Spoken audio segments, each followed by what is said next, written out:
I'm Keith Godfrey. I'm here in Derby, attending the Doug Batchelor Outreach Program. And with me is a very dear friend of mine of 20 years or more, Ruthamba Guy. Ruth, I'm really glad that you're here and that you've been enjoying Doug's programs.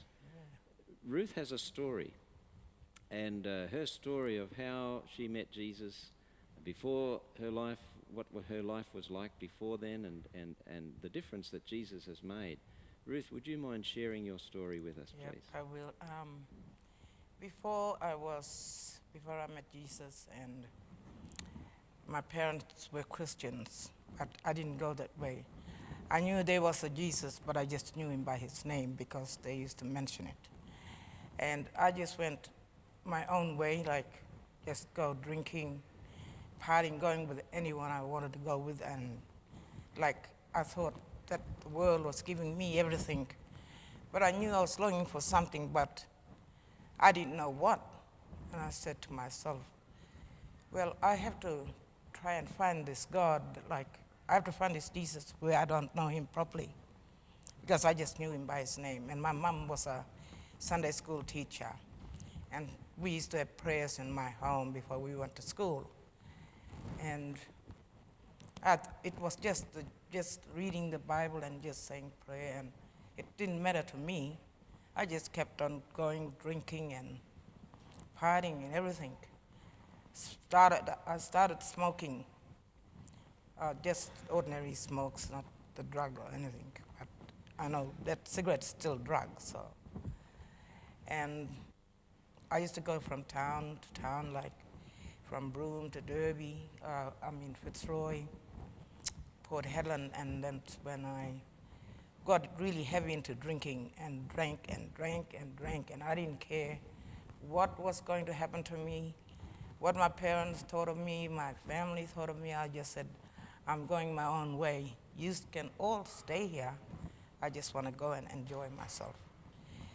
And then this one day I was in Port Hedland, and there was a Christian girl there. She was a Sunday keep, and she said, oh, why don't you come to church? And I said, all right, I'll go. So I did with her. But the meaning, the message, I just was wishing. I wasn't listening to the preacher was there. I was just, my mind was not in the church or the message. So I said to myself, look, I just got to go home. I might as well, because this thing is getting to me, and I'm drinking too much, and my mom and my dad, they're Christians, and they brought me up to grow up the right way, but I'm doing this thing that is bad, bad and sad. Even to the Lord in heaven, I was saying to myself, and I said, I'm going to hitchhike back from Hedland, go back home. So I got a ride. An old man from Hedland said, oh, you want to ride back home? I'll give you far as Sandfire. So he dropped me off at the Sandfire Road. I got to go back to Hedland then. I said, yep. And then I was at the Sandfire on my own. Then I went back. I just said, Lord, I said, Jesus, I don't know you properly, but if you can, I need a lift home. I want to know about you properly. And if you could just give me this lift, even as far as Broome, and I'll be all right. And then I said, if you can, please, just do it today. Don't do it tomorrow, but today I need that lift back. So I was waiting there, and I knew all the cars were going past, and I said, oh, well, I won't get a lift anyway, so I might as well walk. Then this two couple came along, and they pulled up, they filled up, and they asked me where I was from, and I said, I'm from Derby, and they said, oh, we're going that way. If you want to get a lift. I said, oh, I'd be really thankful if you does. If you do give me a lift, I said. And they did. So we went along, and this lady, she had a Bible there. And she said, do you read the Bible? I said, I used to when I was little. Like my mom and my big sister used to read to me and said, "Do you believe in Jesus?" And I said, "Well, I don't really know him, but I know that he answered my prayer. I asked for a lift and you gave me a lift," I said. So I went along with them and they took me back home. And the first thing I did was pull up at a hotel, at the Spinifex. And then after I said, I felt guilty and I said, "Why did I go here, pull up? Why didn't I just go home?" They said, or they asked me, "You want to go back to your home?" And I said, "It's on the highway anyway to Derby." And I said, "No, I'm not going to the town." So I just went to town. I went to the Spinifex, started charging up, and that was it. And then I was drunk and coming out from the spinny, I said, "I'll go home." So I went home with some mates of mine and went in a taxi. And I went back and I was drunk, and my mom was there. And she cried for me. She said, where were you? We was looking for you. And I said, "I was in Headland, Mom." And she said, "I prayed that you would come back. And Jesus answered my prayer," she said, "and you're here." And I said, "I'm going to really think about it," I said to my mom. So I started going to church. Started going back to the church. But I said, I want to really, really find this God, real Jesus I want to find properly. He answered my prayer and he answered my mom's prayer. So I went along and my sister came back from Fiji. She was in Fiji and she learned all about him. And she came back and told us. And she went to church on Saturday, and I said, "I go to church on Sunday with Mom."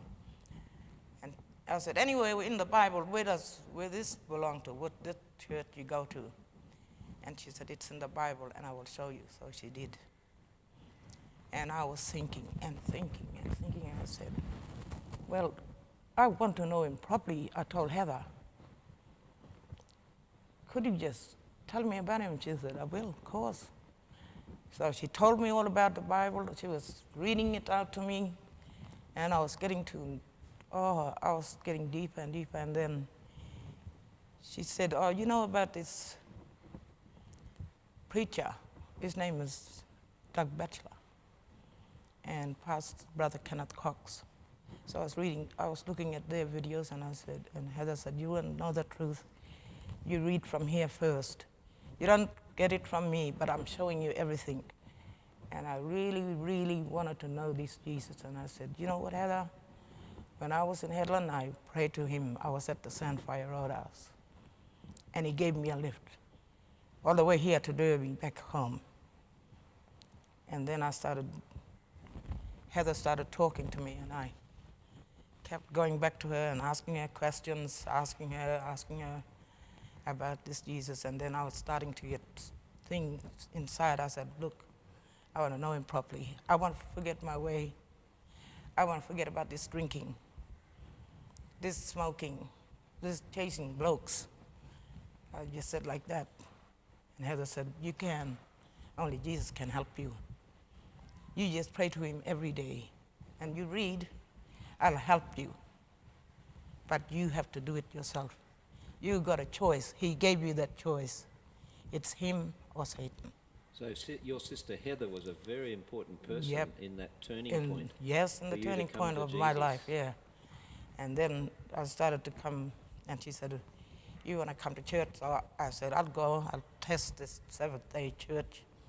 So I went, and then I started to get a thing. One day I was charging up at the Woolworths Hotel, the lawn there. I was charging up, and Ross went past, and I felt this guilt. I'm holding a can in my hand, and there the bus gone past with the kids and Heather in it. I felt so bad, and I felt so sad. It wasn't funny. And I said, "Is this you speaking?" And I left the can, and I hitchhiked home. I hitchhiked, and I said, we was just going past the block they were going, and I said, "I want to go to church." And I said, "I want to go to this Jesus. I know he's calling me." And I had the joy of baptizing you. And Pastor, when I said, and Heather said, do you believe that Jesus died for you? And I said, yes. And then I was introduced to Mama Rafa, and then I started studying, and I could feel my whole life was changing, and I said, change me, Jesus, just change me. Just to be the one that you want me to be, and I want to be what you want me to be. I said, I need you. I just wanted to be Beautiful. where he wanted me to be. Thank you so much for sharing that story to us, Ruth. It's been a struggle and up and down, but you know that Jesus is your Saviour and you'll never leave him. Amen. Yes. May God bless you.